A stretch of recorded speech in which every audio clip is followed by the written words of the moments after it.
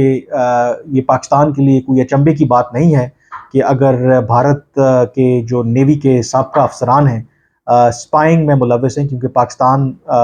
اس طرح کا جو کیس ہے اس کے سامنے موجود ہے کلبھوشن یادو کا، تو اس وقت بھارت نے پاکستان کے اوپر بھی یہ الزام عائد کیا کہ پاکستان جان بوجھ کر